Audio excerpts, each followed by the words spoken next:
और अविका के भाई मिहिर को उसकी और युवेन की लव स्टोरी के बारे में बता रहा था। स्कूल कैंटीन में विशाल ने युवेन को घूरते हुए कहा, मेरा प्रोजेक्ट तुम कंप्लीट करोगे। उसकी बात सुनकर युवेन के चेहरे पर हल्का गुस्सा उभर आया। उसने साफ शब्दों में कहा, नहीं।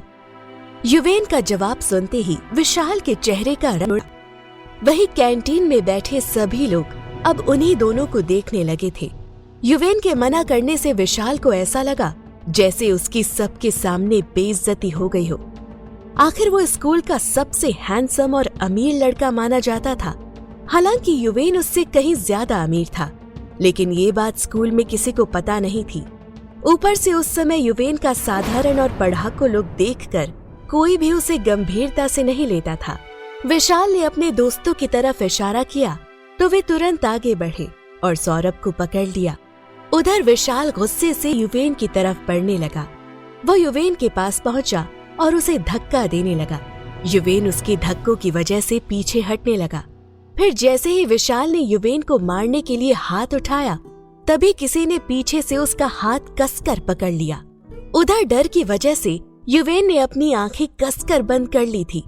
विशाल ने जैसे ही अपना चेहरा घुमाकर देखा, वो हैरान रह गया। उसके सामने एक लड़की खड़ी थी जिसने उसका हाथ पकड़ रखा था। वहीं जब युवेन को कोई दर्द महसूस नहीं हुआ तो उसने भी धीरे धीरे अपनी आंखें खोली। सामने अविका खड़ी थी जिसने विशाल का हाथ मजबूती से थाम रखा था। युवेन उसे देखकर थोड़ा हैरान रह गया। अगले ही पल अविका ने विशाल का हाथ झटक दिया। फिर युवेन की तरफ मुड़कर पूछा, क्या तुम ठीक हो? युवेन अभी भी हैरानी से उसे ही देख रहा था। उसने बस चुपचाप सिर हाँ में हिला दिया। उधर विशाल गुस्से से पागल हो रहा था। वो तेज कदमों से अविका के पास आया और गुस्से में बोला, ये लड़की, तेरी हिम्मत कैसे हुई हाथ पकड़ने की? अविका ने उसे घूर कर देखा, फिर बिना कुछ कहे युवेन का हाथ पकड़ा और उसे वहां से ले जाने लगी। अचानक उसका हाथ पकड़ते ही युवेन थोड़ा अजीब महसूस हुआ। वही कैंटीन में मौजूद बाकी लोग ये सब देखकर हैरान थे। अविका को ऐसे जाते देख विशाल दांत पीसते हुए चिल्लाया, ए लड़की रुक! विशाल की आवाज सुनकर अविका रुक गई। उसने युवेन का हाथ छोड़ा और पीछे पलटकर विशाल को देखने लगी। विशाल उसके सामने आकर फिर गुस्से में बोला, तुम्हारी हिम्मत कैसे हुई मेरा हाथ पकड़ने की? अविका बस उसे देखती रही लेकिन कुछ नहीं बोली। उसकी चुप्पी देखकर विशाल झल्ला कर बोला, ठहरी है क्या? सुनाई नहीं देता? मैं कब से बोल रहा हूँ। फिर अविका ने उसकी तरफ देखा और ठंडे स्वर में कहा, मैं कुत्तों से बात नहीं करती। अविका का जवाब सुनते ही युवेन के साथ साथ कैंटीन में खड़े सारे लोग शॉक रह गए। वहीं सौरभ ने हैरानी से अपना मुंह खोलकर अविका को देखने लगा। अविका की ऐसी बेधड़क बात सुनकर विशाल का गुस्सा अब चरम पर पहुंच गया। वो एक कदम आगे बढ़ा, फिर उसे घूरते हुए बोला, कुत्ता कैसे बोल रही हो? अविका ने बेहद शांत अंदाज में जवाब दिया, कुत्ते नहीं हो तो कुत्ते जैसे भौंक क्यों रहे हो? अविका का जवाब सुनते ही इस बार पूरा कैंटीन हंसी से गूंज उठा। वहीं सबको हंसता देख विशाल का गुस्सा और बढ़ गया। वो तेजी से आगे बढ़ा और उसने अविका के कंधे को पकड़ लिया और गुस्से में बोला, तेरी इतनी हिम्मत! लड़की है इसलिए कब से अच्छे से बात कर रहा हूँ और तू ज्यादा ही नाटक कर रही है। अविका ने पहले अपने कंधे पर रखे उसके हाथ को देखा, फिर उसकी आंखों में देखते हुए बोली, हाथ हटा।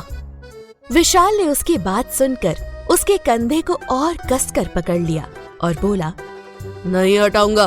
क्या कर लेगी? विशाल का जवाब सुनकर अविका ने पहले उसे घूरा, फिर अगले ही पल उसका हाथ पकड़कर जोर से मोड़ दिया और अचानक विशाल की दर्द भरी चीख निकल गई। वहीं पूरा कैंटीन हैरानी से अविका को देखने लगा। जिन लड़कों ने सौरभ को पकड़ा हुआ था वो तुरंत उसे छोड़कर विशाल की तरफ भागे। उधर सौरभ भी जल्दी से युवेन के पास आ गया। अविका ने विशाल को गुस्से में देखते हुए कहा, आखिरी बार माफ कर रही हूँ। दोबारा अगर मुझे छूने की गलती की तो हाथ उखाड़ कर फेंक दूंगी।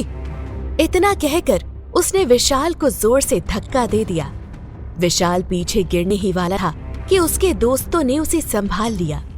वो दर्द से करहाने लगा। अविका ने पास की टेबल से टिश्यू पेपर उठाया, अपने हाथ साफ किए और फिर युवेन की तरफ बढ़ गई। उसे अपनी तरफ आते देखकर युवेन थोड़ा हड़बड़ा गया। वही सौरभ बड़े प्यार और हैरानी से उसे देख रहा था। अविका युवेन के सामने आकर बोली, ये लल्लू लाल बनना छोड़ो और कुछ कराटे वराटे सीखो। इतना कहकर वो वहाँ से चली गई। युवेन उसे जाते हुए देख हल्का सा मुस्कुरा दिया।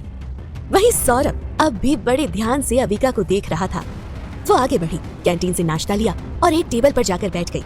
लेकिन अभी भी कैंटीन में मौजूद सब लोग खड़े खड़े उसे ही घूर रहे थे। तब अविका ने उनकी तरफ देखकर कहा, मुझे खाओगे या मेरे नाश्ते को? उसकी बात सुनते ही सब लोग हड़बड़ा गए और तुरंत अपनी अपनी जगह जाकर बैठ गए। उधर विशाल के दोस्त उसे सहारा देकर मेडिकल रूम की तरफ ले गए। फिर सौरभ युवेन को लेकर अविका के टेबल पर आकर बैठ गया। अविका ने एक नजर दोनों को देखा, फिर बिना कुछ कहे दोबारा अपना नाश्ता करने लगी। सौरभ उसे देखकर बोला, यार तुम तो बड़ी डेंजर हो। सौरभ की बात सुनकर भी अविका ने कोई जवाब नहीं दिया। वो आराम से अपना नाश्ता करने में लगी रही। ये देखकर सौरभ खुद से बड़बड़ाया, अजीब है। सौरभ की बात युवेन ने भी सुन ली। वो जैसे ही उसे कुछ कहने वाला था तभी अविका बोल उठी, मैं या मेरा नाश्ता? उसकी बात सुनकर सौरभ और युवेन दोनों हैरानी से उसे देखने लगे, लेकिन कुछ बोल नहीं पाए। तभी युवेन ने हिम्मत जुटाकर धीरे से कहा, थैंक यू। युवेन की आवाज सुनकर अविका ने उसकी तरफ देखा और बोली, तुम्हें बोलना आता है? उसकी बात सुनकर युवेन हैरानी से उसे देखने लगा। वही सौरभ जोर जोर से हंसने लगा। उसे हंसता देख युवेन ने उसे गुस्से से घूरा तो वो तुरंत चुप हो गया, लेकिन फिर भी मुंह दबाकर हंसने लगा। अविका ने युवेन की तरफ देखा, फिर सौरभ की ओर इशारा करते हुए बोली, अगर इसके जैसे दोस्त बनाओगे तो हमेशा लल्लू ही रहोगे। अविका की बात सुनकर युवेन को हंसी आ गई। वही सौरभ का मुंह उतर गया। तीनों अभी बातें ही कर रहे थे कि तभी सोनी भागते हुए उनके पास आ गई।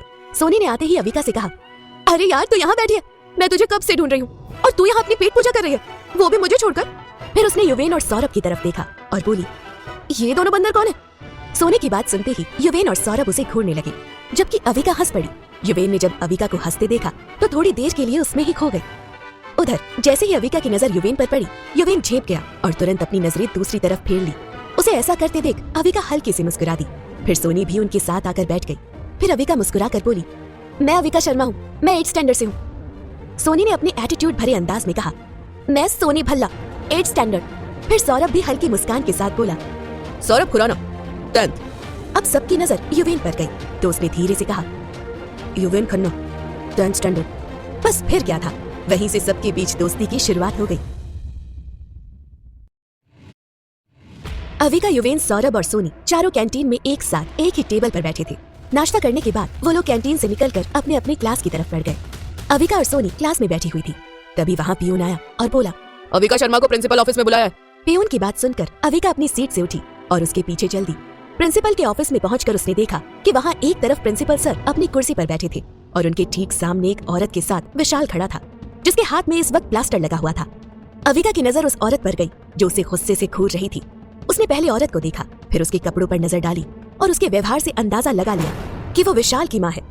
अविका अंदर आकर चुपचाप खड़ी हो गई। प्रिंसिपल सर ने उसकी तरफ देखा और बोले, अविका, क्या विशाल की ये हालत तुमने की है?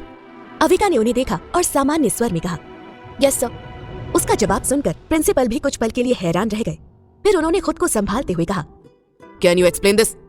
अविका कुछ बोलने ही वाली थी कि तभी विशाल की माँ बीच में बोल पड़ी, अब क्या एक्सप्लेन करेगी? इसने खुद कहा है कि इसने मेरे बेटे को मारा है, तो अब आप बातों में टाइम क्यों वेस्ट कर रहे हैं? इस घटिया लड़की को स्कूल से निकाल दीजिए। प्रिंसिपल ने उन्हें शांत कराने की कोशिश करते हुए कहा, मिसेस गुप्ता, हम ऐसा नहीं कर सकते। हमें पूरी जानकारी पता होनी चाहिए। आखिर हुआ क्या था? कोई भी ऐसे ही किसी को नहीं मारेगा।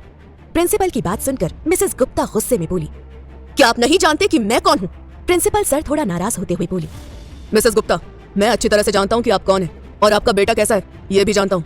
रही बात अविका की, तो ये यहाँ पैसे भरकर नहीं बल्कि अपनी इंटेलिजेंस से आई है। इसे स्कॉलरशिप मिली है, इसलिए हम ऐसे ही इस पर कोई एक्शन नहीं ले सकते।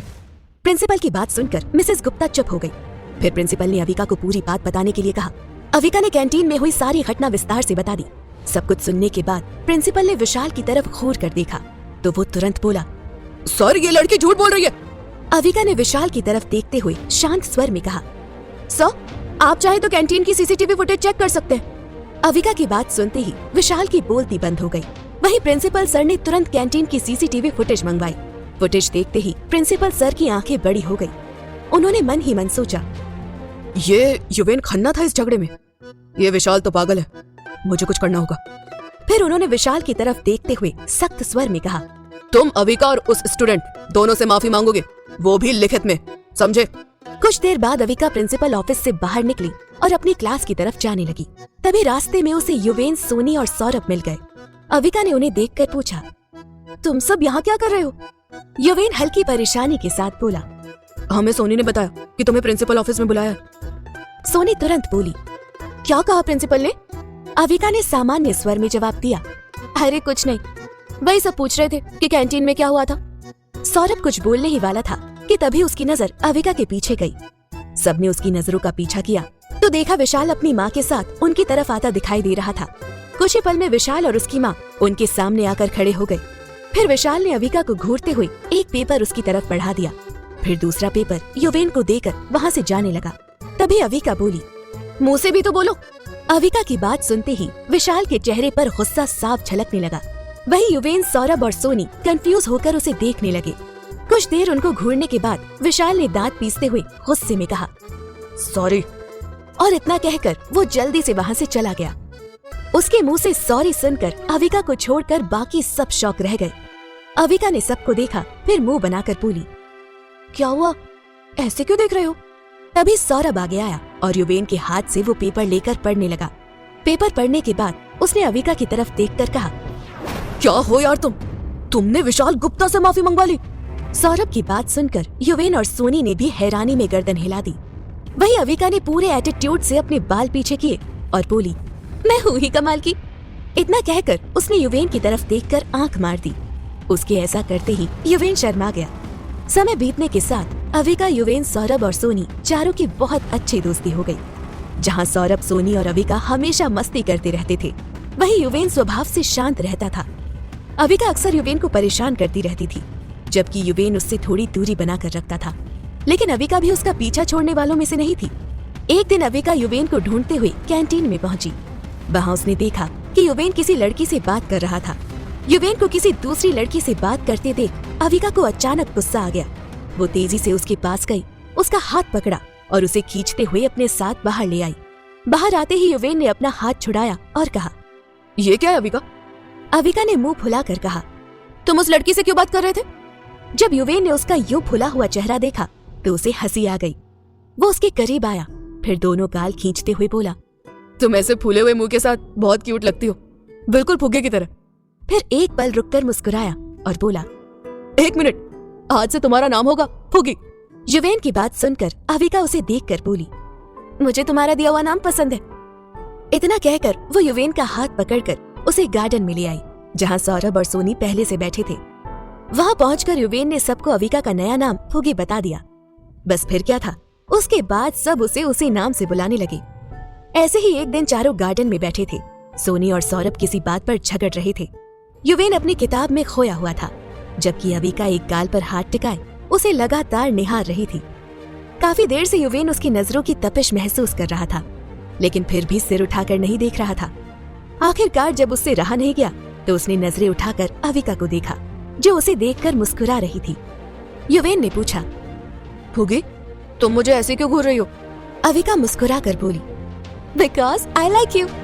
अविका की बात सुनकर युवेन के साथ साथ सौरभ और सोनी भी हैरान रह गए। दोनों तुरंत युवेन और अविका के पास आ गए। वही युवेन हकलाते हुए बोला, ये क्या बकवास है?